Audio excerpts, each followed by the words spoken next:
في حي هادي وسط زحمة القاهرة كانت عايدة الست الكبيرة اللي أفنت حياتها في خدمة الناس، بتعيش لوحدها في شقتها البسيطة بعد ما اتقاعدت من شغلها في المستشفيات الحكومية. عايدة كانت معروفة بين جيرانها بالطيبة وحب الخير، لكن في يوم من الأيام اتقلبت الدنيا رأسا على عقب لما اكتشفوا جثتها في شقتها مقتولة بطريقة بشعة.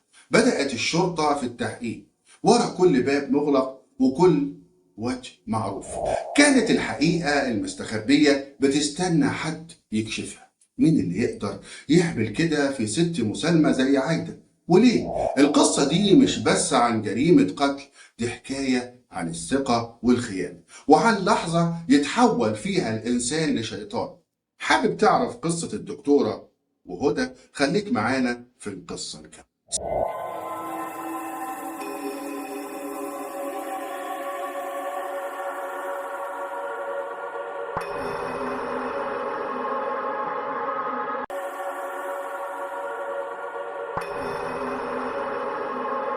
سنة 2008 سكان عمارة فخمة في منطقة مصر الجديدة الراقية في القاهرة بدأوا يلاحظوا ريحة غريبة وكريهة بتنتشر في المبنى.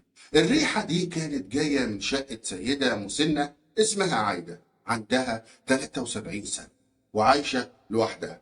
عايدة كانت معروفة بين الجيران إن هي قليلة الكلام وبتفضل تعيش في هدوء، مش بس بتخرج كتير، وده خلى القلق يتسلل لقلوب السكان. السكان قرروا يطلبوا من حارس العمارة إنه يطلع يطمن عليها ويسألها عن سبب الريحة دي. لما وصل الحارس قدام باب الشقة، الريحة كانت قوية جدا لدرجة إن الدبان كان بيتجمع حوالين الباب.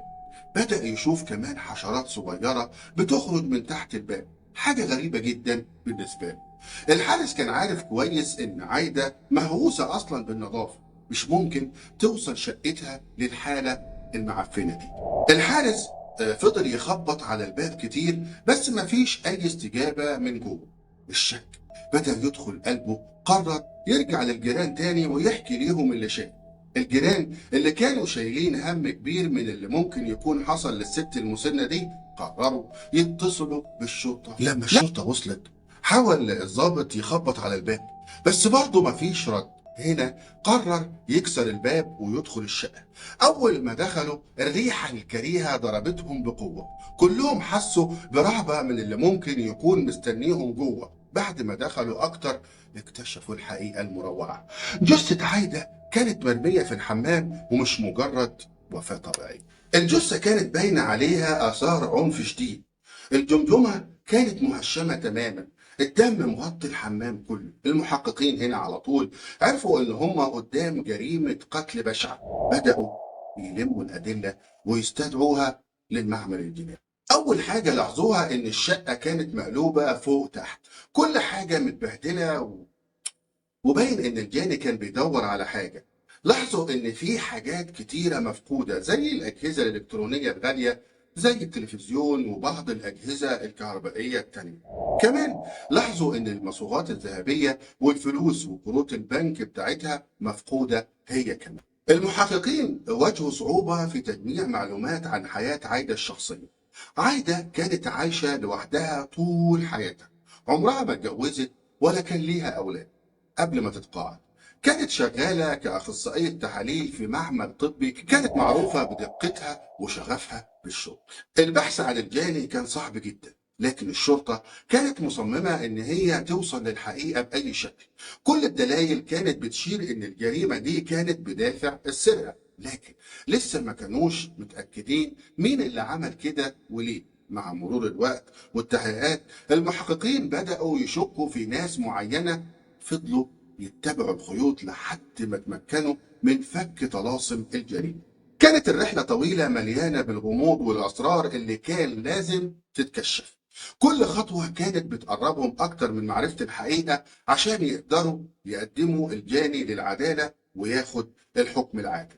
بعد ما اتقاعدت عايدة من شغلها كمختصة تحاليل في مستشفى حكومي، حياتها اتغيرت تماما. كانت عايدة ست ملتزمة جدا في شغلها، معروفة بدقتها ومهارتها، لكن بعد ما طلعت على المعاش لقيت نفسها فجأة لوحدها في شقتها اللي في مصر الجديدة.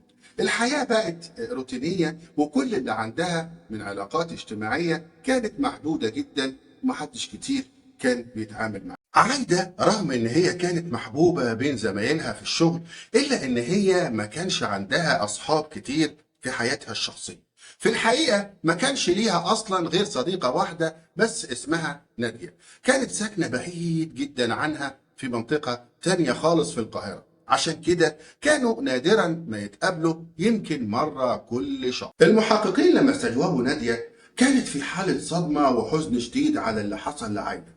قالت لهم إن عايدة كانت ست طيبة جدا وحنينة، معروفة بحبها للخير.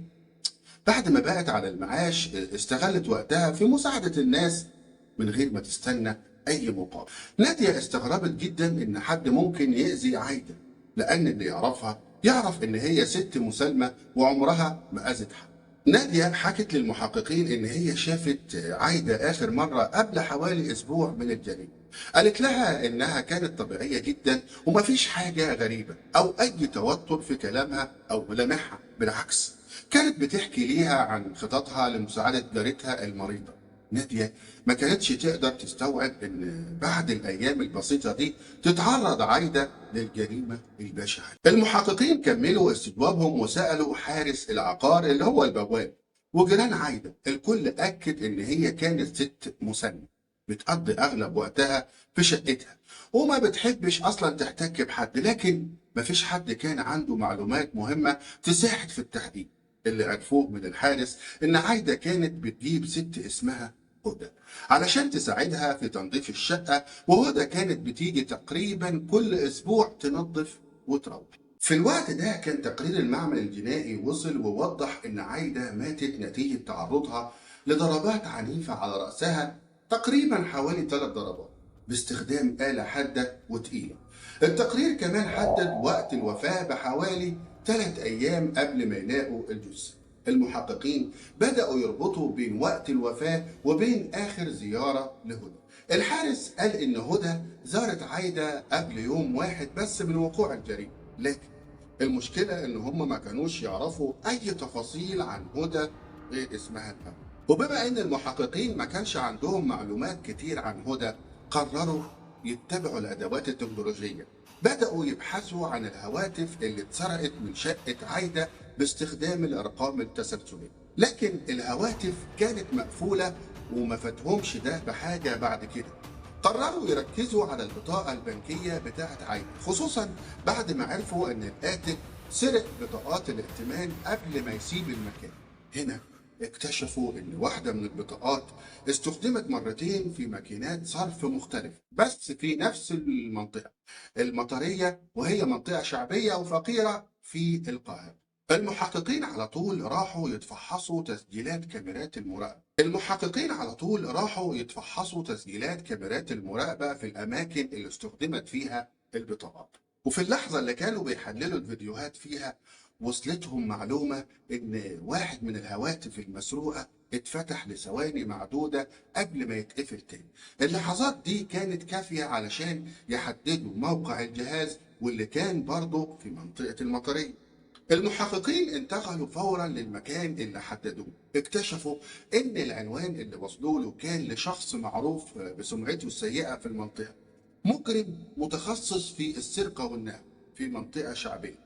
كان في محل بيبيع الهواتف الذكية سواء كانت جديدة أو مستعملة. المحققين هنا وصلوا هناك بعد ما عرفوا إن واحد من الأجهزة المسروقة من بيت الضحية عايدة اتباع هناك. دخلوا المحل ولقيوا الجهاز اللي كانوا بيدوروا عليه. ساعتها أخدوا صاحب المحل علشان يحققوا معاه في الحال. صاحب المحل راجل بسيط وشكله ملوش في المشاكل، حكى للمحققين القصة بكل أمان. قال لهم إن الجهاز اشتراه من راجل جاله مع مراته، كانوا في حالة يرثى لها. الراجل كان باين عليه الهم والغم، وكان هو ومراته بيعيطوا بحرقة. وقالوا لصاحب المحل إن ابنهم الصغير اتعرض لحادثة خطيرة ولازم يدخل عملية جراحية فورا، لكن هم معهمش فلوس كفاية، علشان كده اضطروا يبيعوا الجهاز علشان يجمعوا الفلوس اللي دول. صاحب المحل اتعاطف معاهم، ما قدرش يشك لحظة ان هم ممكن يكونوا بيكذبوا او بيمثلوا عليه. الراجل ومراته كانوا منهارين تماما لدرجة إن هما ما كانوش فاضيين حتى يجيبوا العلبة بتاعة الجهاز أو يقدموا أي أوراق تثبت إن الجهاز منكم. صاحب المحل صدق وسمح ليهم إن هما يبيعوا الجهاز من غير ما يطلب منهم أي إثبات لهويتهم أو إن الجهاز ده مسروق ولا لا. بعد ما سمعوا القصة دي المحققين قرروا يتحفظوا على صاحب المحل في اسم الشرطة، لأن هم كانوا شاكين إن هو ممكن يكون شريك في الجريمة ويحاول يخدع. في نفس الوقت الفريق اللي كان شغال على تفريغ تسجيلات كاميرات المراقبة قدر يجيب صورة واضحة للست اللي استخدمت بطاقات الضحية البنكية وسحبت منها فلوس. لما عرضوا الصورة دي على حارس العمارة اللي كانت عايشة فيها عايدة عرف الست على طول وقال لهم إن هي هدى، الست اللي كانت بتيجي تساعد عايدة في التنظيف كل أسبوع تقريبا. المحققين كملوا الشغل وعرضوا الصورة دي كمان على صاحب المحل، أكد هو كمان إن هي نفس الست اللي جت مع الراجل اللي باع ليه الجهاز. في المرحلة دي المحققين بقوا متأكدين إن هدى ساكنة في منطقة المطرية اللي هي المنطقة الشعبية، بس لسه مش عارفين عنوانها بالظبط. علشان كده لفوا شوارع المنطقة، فضلوا يسألوا الناس عن الست اللي في الصورة. بعد أيام من البحث المرهق المحققين أخيرا وصلوا لطريق هدى اللي كان ميكانيكي وصاحب ورشة تصليح سيارات في المطارات. الراجل لما شافهم اعترف على طول وقال إن هدى مراته السابقة هي اللي قتلت عايدة وجات له بعديها تطلب مساعدته في تصريف المسروقات. المحققين بسرعة راحوا على العنوان اللي ادالهم عليه طريق هدى، وهناك قدروا يقبضوا عليه. لقيوا كمان بقية المسروقات في شقتها. هدى لما شافتهم خلاص قالت ليهم كل حاجة. حكت هدى إن هي كانت بتشتغل عند عايدة من حوالي 3 سنين. عايدة كانت واثقة فيها جدا لدرجة إن هي كانت بتعتمد عليها في كل حاجة تقريبا، حتى إن هي كانت مدياها الأرقام السرية لبطاقتها البنكية تطلب منها تسحب لها فلوس كل شوية. بدأت هدى تخطط للجريمة بعد ما وقعت في أزمة مالية شديدة، كانت على وشك تتورط في مشكلة قانونية بسبب ديون متراكمة عليها. قررت إن هي تسرق عايدة علشان تخلص نفسها من المشكلة دي. قبل الجريمة بيوم زارت عايدة في شقتها، عرضت عليها إن هي تجيب ليها شوية سمك ودواجن يعني فراخ طازة من السوق تاني يوم. عايدة وافقت بدون أي شك. في صباح يوم الجريمة في حوالي الساعة 7 صباحا كانت هدى واقفة قدام باب شقة عايدة معاها شنطة علشان توهمها إن هي جابت ليها الحاجات اللي طلبتها. دخلت هدى الشقة وقالت لعايدة إن هي هتحط الحاجات ديت في المطبخ. بعد كده راحت عايدة الحمام. هدى لحقتها هناك وبسرعة وكل قسوة ضربتها على راسها أكتر من مرة باستخدام أداة تقيلة. عرفت إن هي أنهت حياتها. بعد ما قتلتها هدى بدأت تجمع المسروقات في الشنطة ومشيت بسرعة من العمارة من غير ما حد يلاحظ إن هي كانت أصلا موجودة. هي بتحكي للمحققين قالت إن طريقها كان جزء من الخطة من البداية، ووعدها إنه هيساعدها في تصريف المسروقات. بناء على اعترافات هدى وطليقها تم إحالتهم للمحاكمة. هدى اتحكم عليها بالإعدام شنقا بتهمة القتل العمد مع سبق الإصرار. أما طليقها وجهت ليه تهمة السرقة إخفاء الأدلة المشاركة في جريمة قتل، اتحكم عليه بالسجن لمدة طويلة. وهنا خلصت قصتنا، بس القصص لسه ما خلصتش. وكان معاكم عمرو سليمان.